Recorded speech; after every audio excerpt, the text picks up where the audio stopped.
Hi, I'm Sean Lucas. I'm Assistant Professor of Organic Agriculture at Kentucky State University.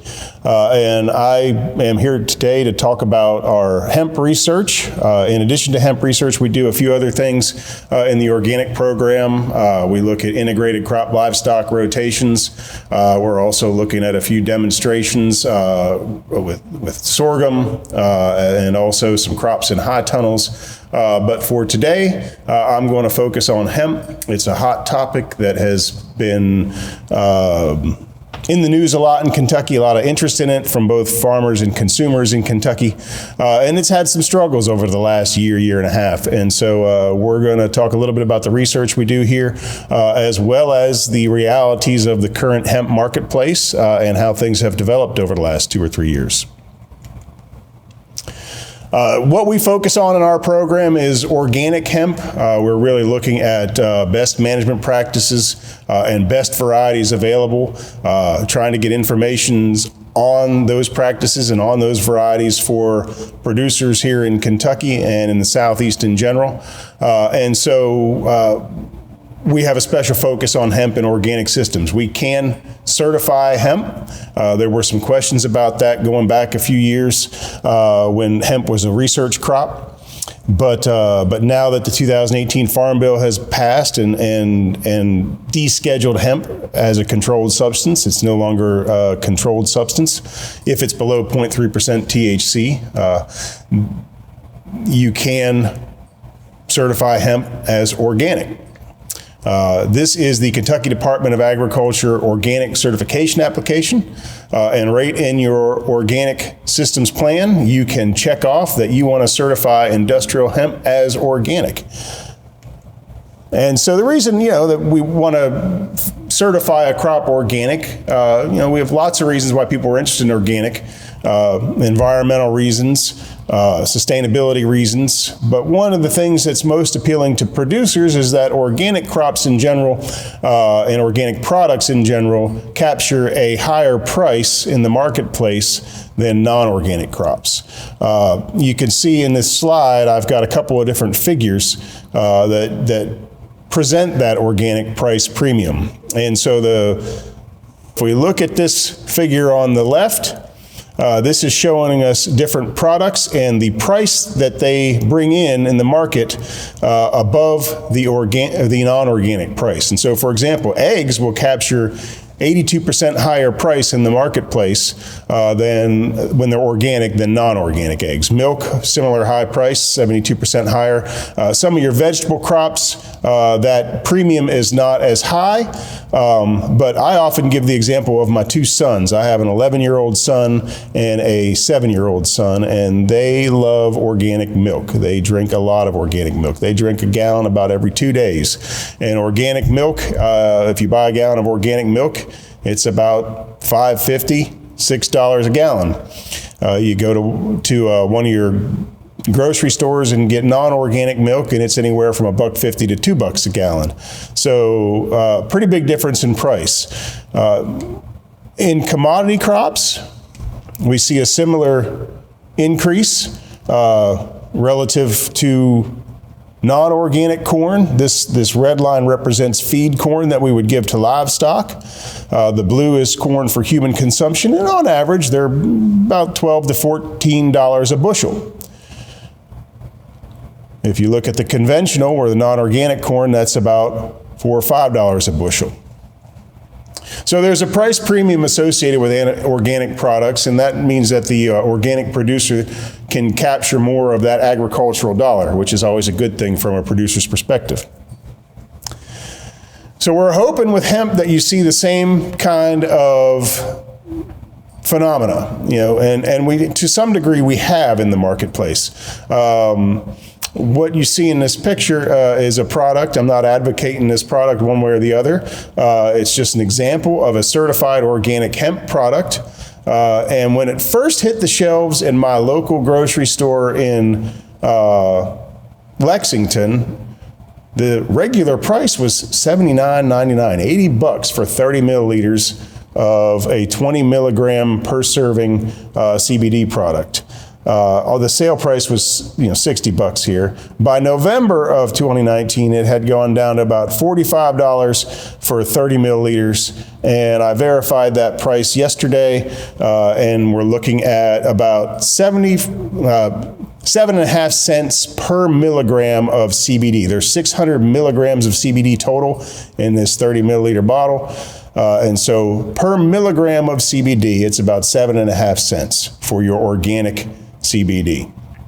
If we look at a comparable product, I did some research for a solution that was 1,800 milligrams total. It was $100 for 1,800 milligrams in that bottle. And when you break that down, it's about 5.5 cents per milligram. So you are seeing some higher prices in the marketplace for your organic CBD products. I'm going to shift gears a little bit and talk about what we've been looking at KSU. We're doing a few variety trials where we're looking at different varieties of hemp plants grown for cannabinoid extraction. And again, this is in an organic system. So we're looking at 4 varieties that we think would be pretty suitable for organic systems, and we're just gathering data on those varieties, see which ones perform best. We've also been looking at hemp in organic crop rotations over a 3-year rotation, in rotation with corn, soybeans. It's actually a 4-year rotation, I'm sorry. Corn, soybean, and sunflower. So we've got hemp, corn, soybean, and sunflower in a rotation. And that's what you're seeing here. You're seeing the hemp on the right and the sunflowers and the soybeans there. Every year of the rotation is represented in this experimental plot. But what we really want to see is, how does hemp fit into a rotation with organic grain crops here in Kentucky? What will it do with respect to soil quality? Is it worth it, economically to grow this crop? And so we're trying to collect that data.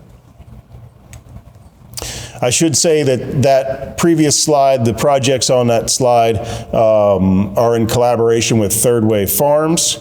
And so Third Wave Farms has been kind enough to sponsor some of our research. And then this year we've also started working with Kyogene.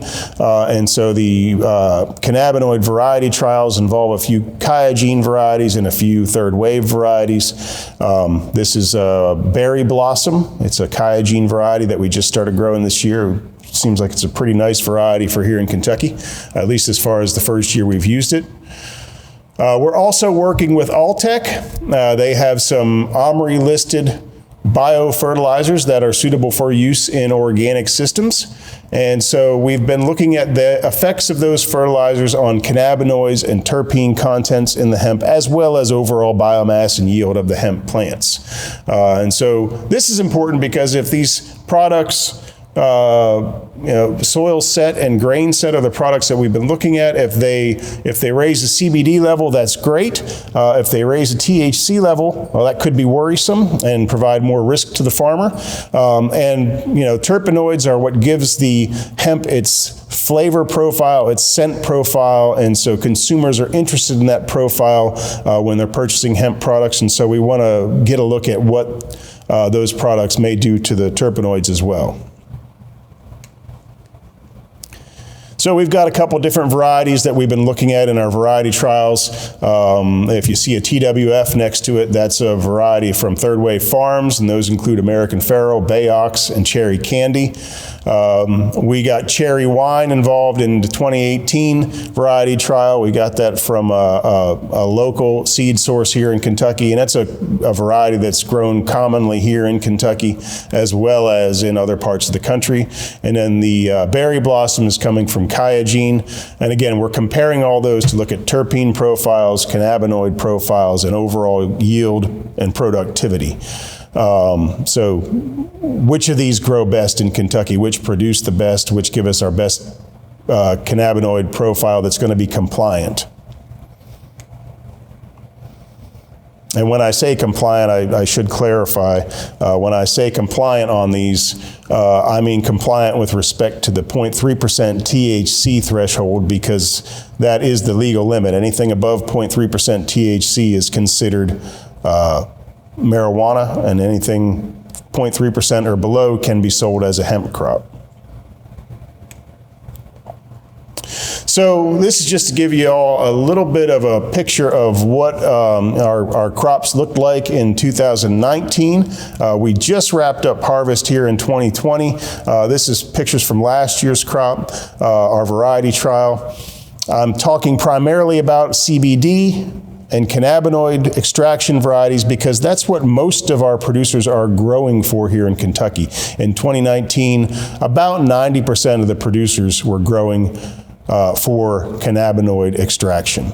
And so these are our cannabinoid variety trial plots here at the Harold R. Benson Research and Demonstration Farm. Right before we harvested them, you can see a lot of nice mature flowers in there, and you can see in the background we had a little windbreak of sorghum to kind of keep those crops distinct from our fiber and grain varieties, which were growing downhill from our CBD varieties, and we didn't want cross-pollination, so we had a windbreak set up there.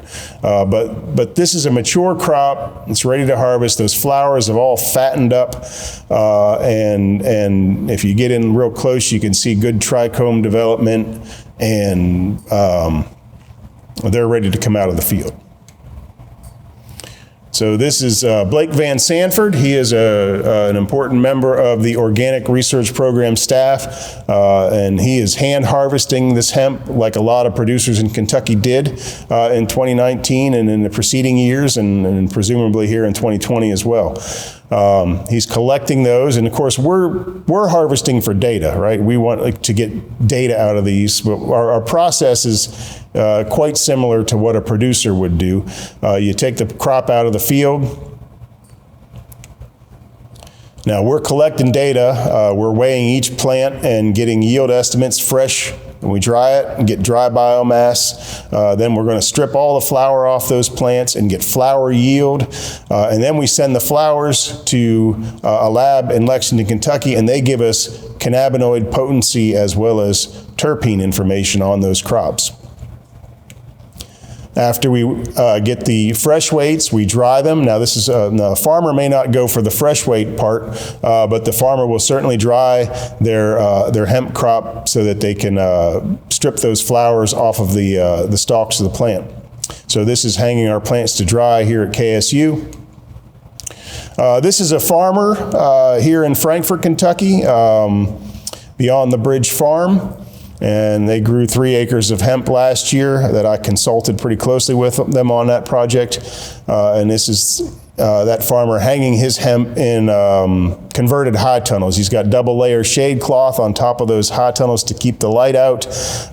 Too much light will cause photodegradation of your valuable chemicals, right? Your cannabinoids and terpenoids. So he put double layer shade cloth on there and he hung them on the bows of his high tunnels. There was a lot of weight in there. I don't know that I'd necessarily recommend this method because his bows that were the structural supports of his high tunnels were bending and warping quite a bit from all the weight in the high tunnels. But it did serve its purpose. He was able to dry them down successfully and then ultimately strip that flower off. This is the process that he used, stripping the flower off the stalks.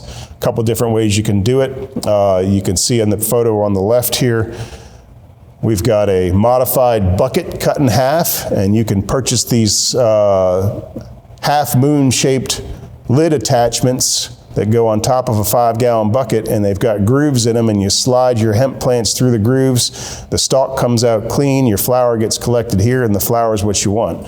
That can be a little slower process, and so stripping it by hand is also an option. Of course, get yourself a good pair of gloves. This was a glove that I used last year, and I wore through the thumb a couple of times and had to doctor it up with some duct tape to keep myself from wearing my thumb itself down. But the object here is to get the flower off the stalk. And of course, we did that in our research program too, because we wanted to get flower yields off these plants and then ultimately send some of those flowers to the testing lab for potency analysis.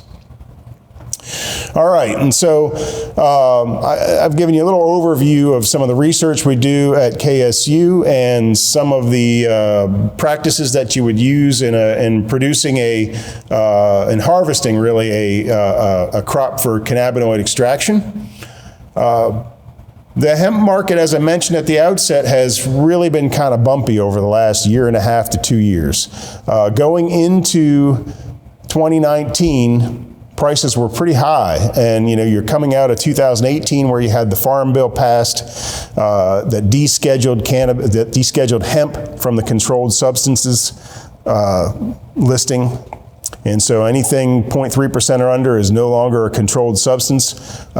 People can handle it and grow it and process it if they have the appropriate permits. And so, for a pound of hemp that had 10% CBD in Kentucky, back at the beginning of 2019, people were getting about $35 a pound for a 10% CBD crop. And the way this pricing worked out is it was $3.50 per point of CBD, so that's per percentage point, per pound. So if you have 10 percentage points, right,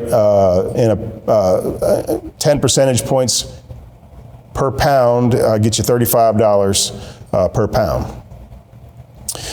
Move forward a year, January 2020, that price is now 74 cents per percentage point per pound.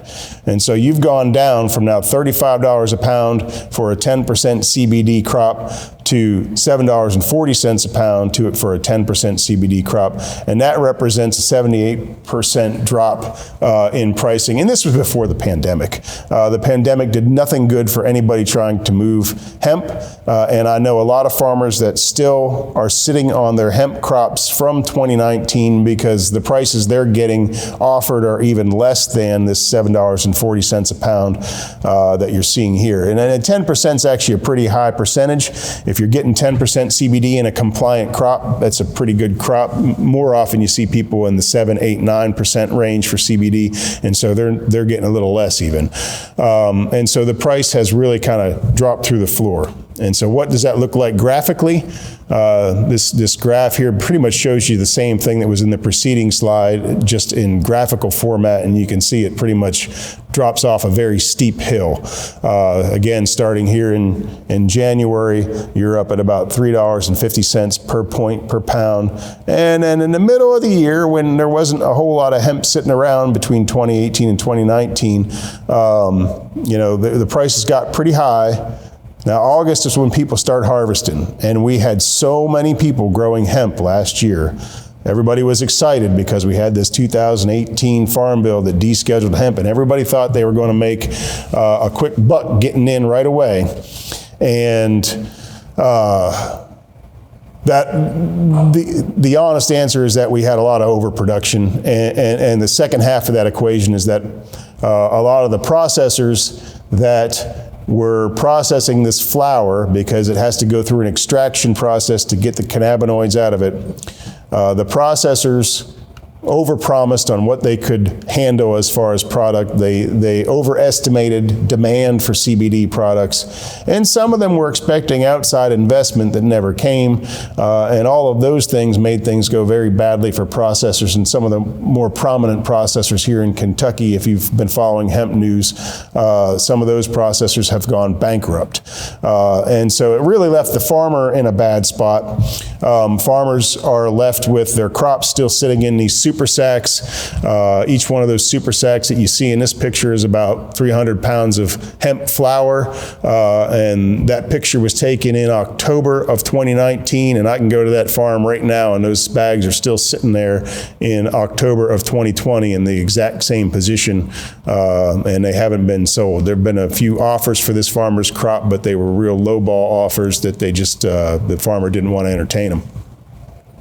And so he's hanging on to his crop and actually making the decision of whether or not he's going to keep this crop at all, or, he's an organic farmer, so he's thinking about maybe I just take this out and put it on my fields as compost, and, he's still going to get some value as organic matter, but when you put that much work into a crop, you don't want to think about that option.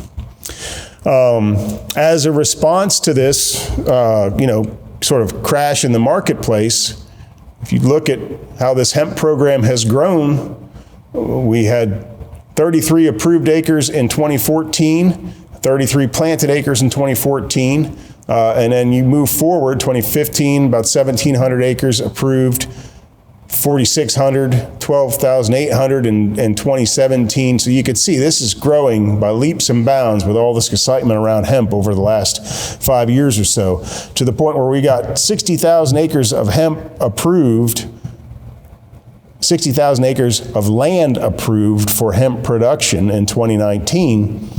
We harvested 26,500 acres in 2019, and as you can see, that's a huge amount of hemp compared to the years that came before. Actually, we harvested 24,000, planted 26,000, harvested 24,000, almost 25,000 acres. But again, that's a big amount of hemp harvested compared to what we had in previous years. But because of the market, in 2020, 32,000 acres was approved for hemp production. But I can tell you from conversations that I've had with the folks at KDA, we have somewhere between 3,000 and 5,000 planted acres, and people are harvesting that right now. So the amount of hemp in the ground in 2020 in response to what happened with the 2019 hemp marketplace, obviously farmers aren't going to plant something they're not going to make any money on. And so you can see we had a lot of farmers turn their permit applications in and get them approved. Some of these farmers are just holding on to last year's crop because you need a permit to hold on to the crop.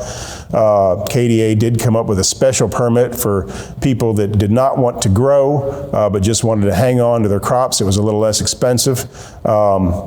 But, you know, the acreage, when this data finally comes out, you're going to see a big drop in this acreage to probably about 4,000 or 5,000 acres planted and harvested.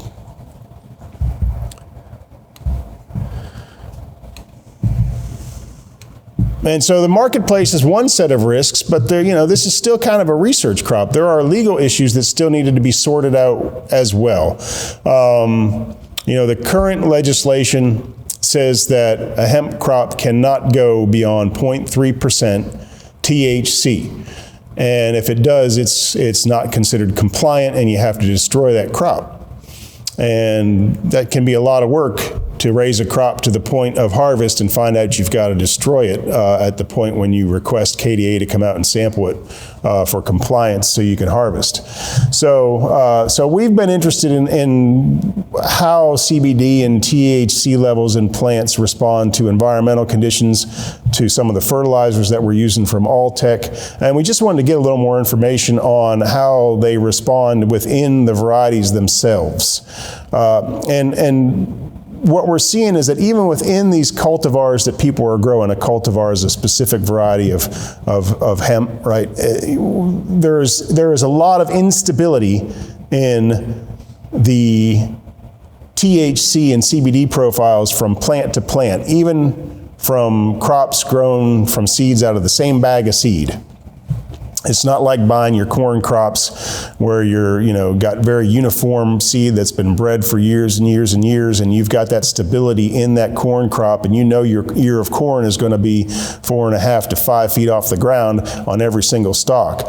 Hemp does not have that kind of stability yet. And so we do need that stability, particularly when we're talking about THC compliance. The data that I'm showing in this slide is 3 different individual hemp plants out of the same field, and these were planted from seed out of the same bag of hemp seed. This was tested in August of 2019, August 27th, 2019 is when we sampled these flowers. And if you look at the max THC, you've got one plant at 0.07, obviously that's compliant because 0.3 is the threshold. Here you got a plant at 0.08 max THC, and these are not mature plants. This is probably still a month to a month and a half out from harvest. But I recommend to growers to really test their plants early as they are maturing, as those flowers are maturing, so that they can get an idea of what their CBD and THC is doing so that they don't run the risk of allowing their crop to go over that 0.3% THC threshold. The older a crop gets, the more likely it is to go over that 0.3%. But even within a field, my point here on this slide is, again, we've got 0.7, 0.07, 0.08, and then we've got this one, right? These are 3 individual plants. 2 of them are compliant. This one is 1.9% THC, almost 2% THC, which is well over that critical threshold where your crop is considered compliant or not. And so that's a lot of variability to have within individuals in what is supposed to be a relatively uniform crop. And so I started looking at the data that KDA has put out in their varieties of concern listings, their summary of varieties. And what this data, I picked out 5 different varieties that are commonly grown here in Kentucky. So CBD RX Cherry, Cherry Wine, Sweetened, T1, and Wife. Those are the 5 varieties I looked at. The green bar represents the percentage of those varieties, or the percentage of tests within those varieties that KDA conducted that came back compliant. In other words, lower than 0.3% THC. So for example, for CBD RX Cherry, roughly 55% of the tests that KDA conducted at harvest came back compliant. But you have about 25% of those that came back between 0.3 and 0.39. Now, KDA, under the rules of the research pilot program, will give you grace up to 0.399. You don't have to destroy that crop. You can sell that crop. That's under the current rules that we've been working under in the research pilot program. USDA rules are going to change this dynamic here because they've tightened up the restrictions a little bit, and they're not going to be as much grace above 0.3%. And then, so about 25% came in that little grace area that KDA offers under the current rules. And about 20% were over 0.4. And so that's hot. And so you can request a retest up to 1% THC. Above 1% THC, it's a mandatory destruction. But you're looking at roughly 50% of your tests, 45% of your tests coming back over that 0.3% THC. And my point here is that you see that in several varieties that I've examined from the KDA summary of varieties. That's a pretty steep amount of risk for a farmer to undertake, especially when you get up over 0.4 and you're in all likelihood going to have to destroy that crop. Some of the work that we've done at KSU has given us some information to help us think about this under the current rules a little better. And what we found is that when you get up to about 8% CBD, at least in the varieties that we tested here in 2019 at KSU, when you get about 8% CBD, you're starting to get to that point where you could be going over that 0.3% THC threshold. And so the idea would be you test your crop as it's maturing, and as you're in this area where you're, between roughly 7 and 8%, that's when you want to start thinking about harvest, because if you let it in the field much longer and then you call KDA out, you could be up above this 0.3% threshold and run more risk of having to destroy your crop. People are arguing on this THC limit. There are a lot of people in the industry, farmers, lawmakers, arguing that we need to raise this THC limit because it does pose a significant risk to the producers. And so people are arguing for a higher percentage of THC as your limit, and a lot of people are arguing for 1% THC. USDA has released their final rule based on the 2018 Farm Bill, and they are still at that 0.3% THC limit, and they said they're not going to change that limit unless it is legislated. In other words, unless it comes from the U.S. Congress, that is not likely to change. And they have tightened up that little grace area for above 0.3%. So the risk under the USDA rules could be a little bit tighter for farmers. And farm groups have recognized that, and they are advocating for the higher THC limit. A lot of people, again, are arguing for 1%. American Farm Bureau Federation has come out and said they would like to see it at 1%. And again, the USDA has come back and said, well, that's going to have to come from your legislators. Why would 1% make sense? Well, a lot of people argue that, we're trying to differentiate hemp from marijuana. Cherry diesel is marijuana. Cherry diesel is at 12 to 22% THC. And so that's a lot higher THC than you're finding in your CBD crops that people are growing hemp for CBD. Practically speaking, someone who's looking for a THC experience is probably more interested in this kind of cannabis than in a 1% THC hemp crop. That's the practical argument, but there's also a good scientific argument. The original 0.3% threshold was chosen because some scientists back in 1976, Canadian scientists Small and Cronquist, they were studying cannabis, and they were trying to differentiate between industrial hemp and higher potency marijuana plants. And they were, trying to come up with a threshold that we could use to determine, okay, this is hemp, this is marijuana. And they came up with this 0.3% THC threshold based on tests they did in young plants, in the leaves of young plants. And the reason that this is kind of problematic is because the leaves of plants can have 1/10 the amount of cannabinoids as the actual flowers do. And also, younger plants, as I said earlier, the older your crops get, the higher your cannabinoid levels get. So if they're testing in younger plants and they're making this 0.3% differentiation based on young plants measured in leaf material, that may not really be reflective of what's going on in the flowers of a cannabis plant.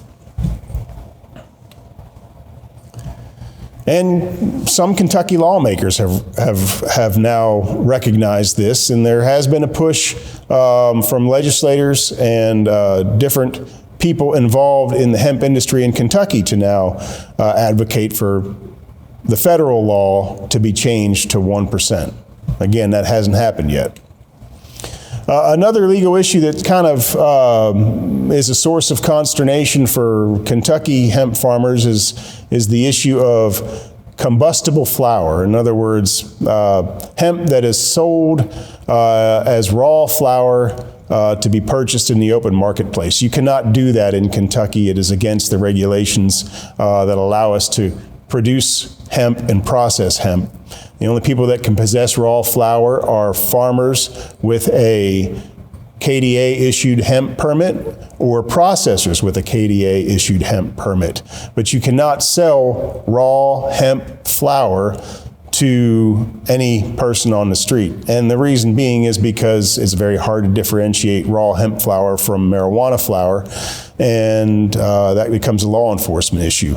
So there are other states around Kentucky that do allow this sale of raw flower to consumers. Tennessee does. It has been debated legally in both Indiana and North Carolina.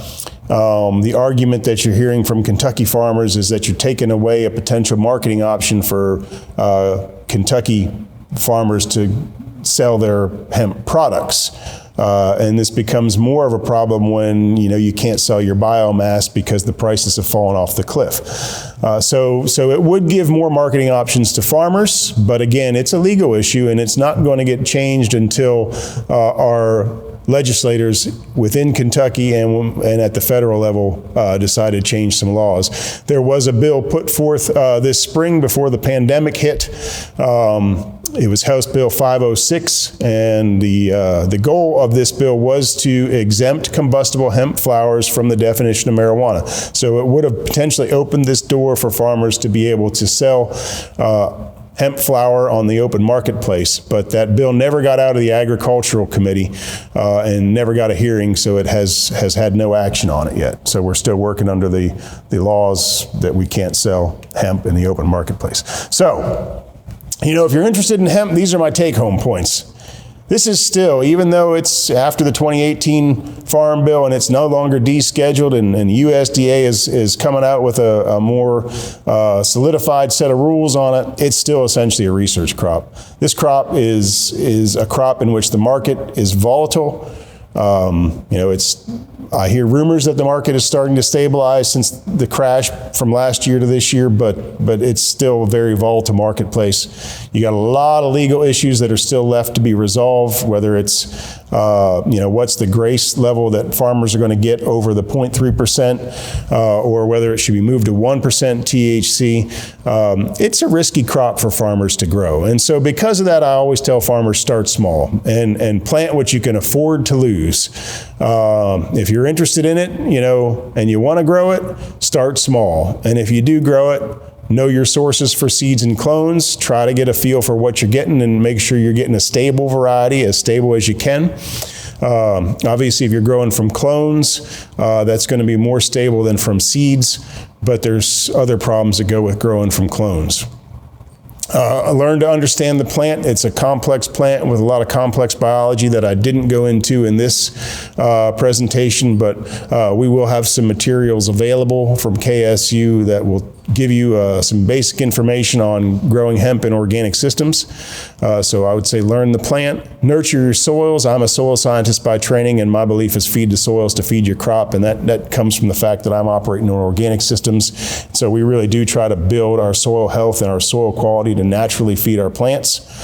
And then have a market lined up before you plant a seed, and realize that even if you do have that market lined up, at least the way it went in 2019, that contract that you sign may not be firm. And so as this market stabilizes and as the demand, we get a firmer understanding of the demand for CBD products, I think that things will become a little more reliable. But we're not ever going to get back, I don't think, to that point where we were getting $35 a pound for a 10% CBD crop. It's probably going to be somewhere between that $7.40 and $35. I think you're going to have demand for CBD products and cannabis products where people don't want the THC, but that market is still developing, and you need to be aware of it.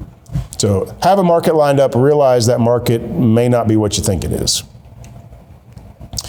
All right, that's all I have today, and I appreciate being part of the Small Farms Conference and to be able to let you guys know what we've been doing with hemp over the past couple of years. If there are any questions for me, you can email me at Shawn, shawn.lucas, lucas, @kysu.edu. Thank you.